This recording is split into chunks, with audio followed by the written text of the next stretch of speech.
안녕하십니까. 저는 가보개혁과 윤리개혁의 발표를 맡게 된 조장 장혜서고 조언은 김건철 전임강이 있습니다. 발표 시작에 앞서 여러분들에게 질문 한 가지만 드리겠습니다. 가보개혁과 동학인민운동이 언제 일어났는지 아십니까? 몰라요. 모릅니다. 정답은 1894년입니다. 이로써 저희는 서로 밀접한 관계를 가지며 서로 영향을 준다는 사실을 알 수 있습니다. 자, 다음으로 목차입니다. 첫 번째, 가보개혁의 배경. 두 번째, 제1차 가보개혁의 배경 전개. 세 번째, 제2차 가보개혁의 배경 전개. 네 번째, 윤리개혁의 배경 전개. 다섯 번째, 가보개혁과 윤리개혁의 의학 합의였습니다. 다음으로 배경입니다. 1차 동학민주운동이 일어나고 국민군이 전주성을 점령하였습니다. 전주성을 빼앗기자 위기감을 느껴 청에게 도움을 요청하였고요. 이 사이에 가친정변 이후 텐진조약이라는 걸 청과 일본이 맺었는데 이 텐진조약으로 청이 조선에 출강하면서 일본도 같이 출강하였습니다. 여기 그림을 보시다시피 일본군은 인천에 상륙하였고요. 인천 밑에 있는 아산만 지역에 청이 상륙했습니다. 이제 정부는 청과 일본이 들어왔잖아요, 조선에. 그러니까 이제 양국군을 철수시키기 위해 이 전주허약이라는 걸 맺었는데요. 이 정부가 패전개혁안을 수용하는 대신 국민군의 자진 해제를 요구하는 조약이라는데요. 이 패전개혁안이 피폐한 정치를 개혁하겠다는 이런 안인데요. 이걸 수용하고 국민군은 자진 해산을 전주성에서 자진 해산을 하여 서로 합의하에 체결하였습니다. 그럼 이제 농민군과 정부가 이제 그 화약을 체결했잖아요. 그럼 이제 조선에 들어온 청과 일본은 도움을 안 받아도 되니까 이제 철수하라고 요구를 합니다. 그런데 일본이 이제 이 요구를 거절합니다. 그 흥선대원군을 지원한다는 빌미로 이 요구를 거절하고요. 그리고 일본은 경복궁을 침범하고 이제 조선의 내정에 간섭하게 됩니다. 그리고 이제 일본은 흥선대원군을 지원하는 모양새를 취하였지만 흥선대원군의 대열의 사람이 아닌 이제 운동 대합파 군사들로 이 정부를 구성하여 내각을 구성했고요. 이제 경복궁 침범 이후 일본이 청에게 먼저 선빵을 때리면서 가보개혁 청일 전쟁이 시작되었습니다. 흐름이고요. 참고해 주시면 감사합니다. 다음으로 1차 가보개혁의 전개입니다.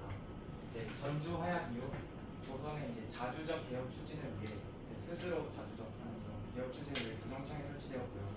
그 다음에 일본이 경복궁을 침범한 이후 이제 조선에 간섭을 하였는데 이에 기본직을 중심으로 한 정부가 수립되었습니다.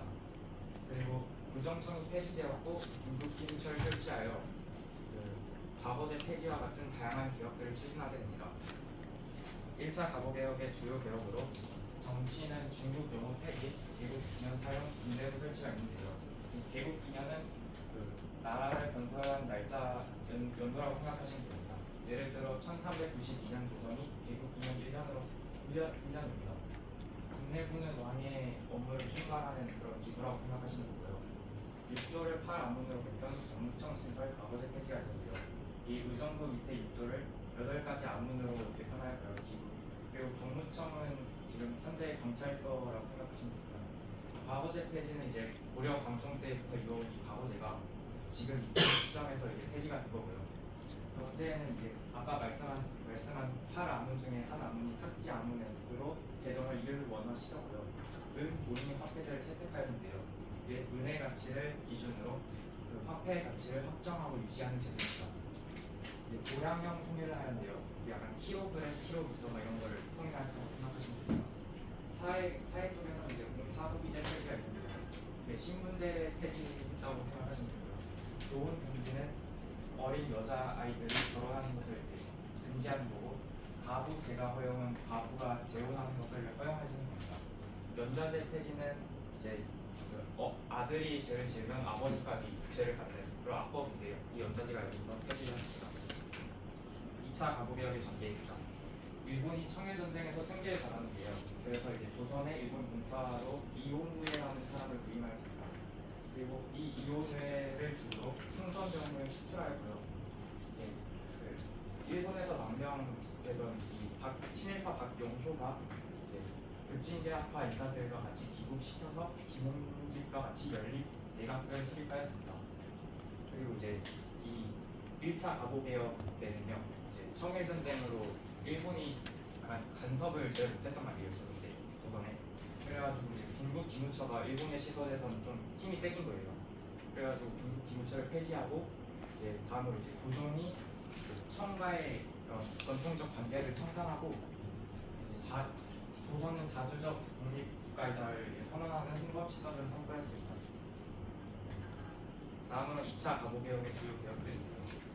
정치 쪽에서는 의정부를 내각으로 개편할 안은 아까 탁지안이 있던 그 안을 7도로 개편하였습니다. 8도를 23도로 개편하였고 교육 쪽에서는 교육 입국 조서 반포가 있는데요. 이건 이따가 또 나오니까. 그리고 한성 사범학교 관제 등을 마련하였습니다.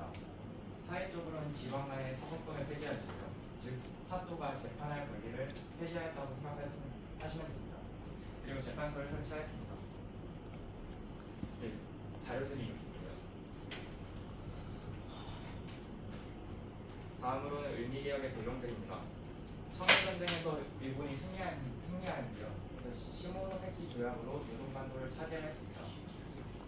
그리고 이제 삼국 간섭이 발생했는데요. 러시아, 프랑스, 독일이 이제 요동반도를 다시 일본에게 반환하라고 요구를 합니다. 그래서 결국 일본은 힘에 못 이겨 요동반도를 반환하게 되고요. 이제 이거를 조선이 봤잖아요. 러시아 좀 센데 생각하고 이제 친러 성향으로 내각을 개편하게 됩니다. 근데 일본은 이러한 움직임의 배후를 명성황후라고 생각하고 이 명성황후를 시해하게 되는 사건이 나타났는데요. 이것이 의미사변입니다. 그리고 이제 다음으로 친일세력과 김홍집을 중심으로 김홍집 내각을 구성하게 됩니다. 이제 을미개혁의 시작입니다. 을미개혁의 주요 개혁들은요. 건양, 칭호, 채택, 태양력 사용 등이 있는데요. 이 태양력이 음력이 아닌 양력을 사용하는 거고 건양이라는 뜻이 양력을 세우다 이런 의미를 가진 칭호를 채택합니다. 무채사 설치는 이제 현대 우체국의 역할을 하는 약간 무채사를 설치했다고 생각하시면 되고요. 반발령은 이제 상투를 따르는 그런 반발령을 시행했어요.